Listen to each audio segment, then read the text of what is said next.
Now let's consider this equilibrium reaction.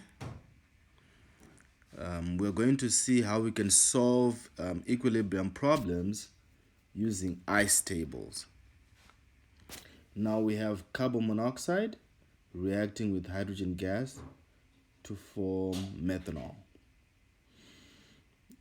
We are told the reaction mixture initially contains 0.35 moles of carbon monoxide and 0.65 moles of hydrogen, and it's allowed to come to equilibrium.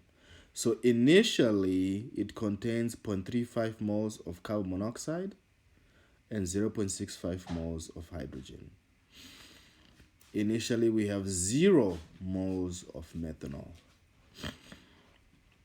Now we are not told that the system is at equilibrium, so those would be our initial concentrations. Now there's going to be a change. The system is going to move towards equilibrium, and so we have to put values in here that signify our change. So this is what we have for the ice table. We have initial values, we have the change that's going to take place, and then we have equilibrium values. Now for the change that's going to take place, it's going to be a stoichiometric change. Notice we have 1 mole of carbon monoxide, 2 moles of hydrogen, and 1 mole of methanol. So every time we're losing 1 mole of carbon monoxide, we're losing 2 moles of hydrogen gas. And at the same time, we're forming 1 mole of methanol. Now we don't know how much carbon monoxide we're going to lose. So we can use X. So if we lose X moles of carbon monoxide, we would lose 2X moles of hydrogen gas and would form X moles of methanol. So as we see here, we are losing X moles of carbon monoxide, losing 2X moles of hydrogen because we have 2 moles of hydrogen, and we are forming, so it's plus X moles of X. So we're forming X moles of methanol, and that's 1 mole right there, so 1X. Now if you look at this question, it tells you that you have 0.2 moles of methanol at equilibrium. So at equilibrium, you've got 0.2 moles of methanol. So what do you think your X is? If you said your X is 0.2, you're correct. And then we also need to figure out what these concentrations are at equilibrium. So I'm going to write these expressions. So to obtain all the equilibrium values, you're going to add the initial and the change.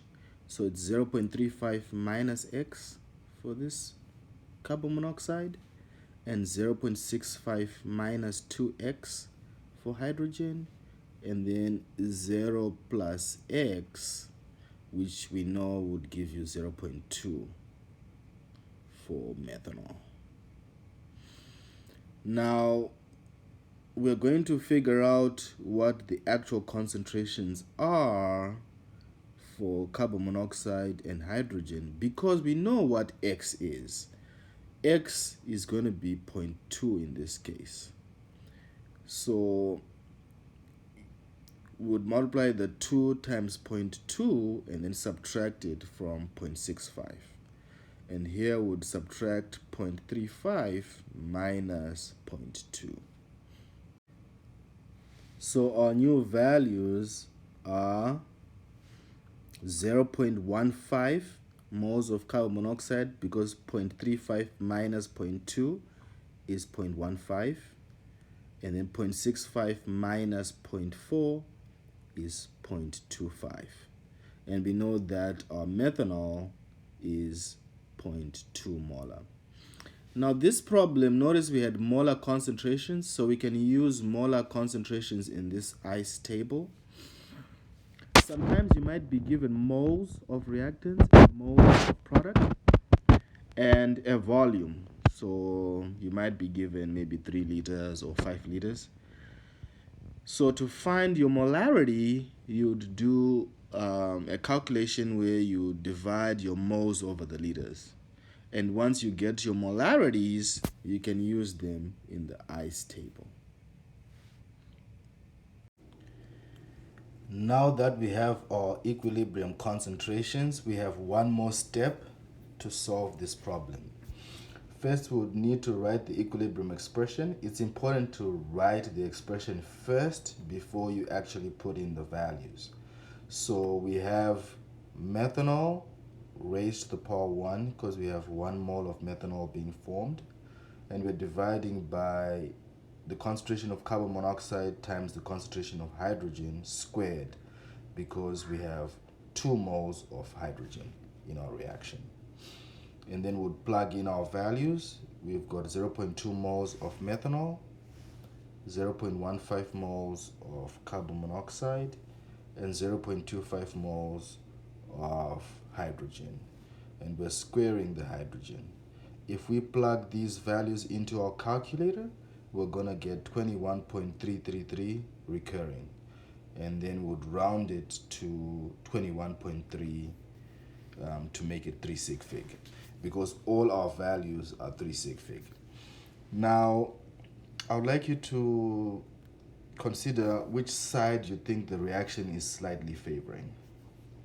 If you said the reaction is slightly favoring the products, you're right, because we have a number that is greater than 1.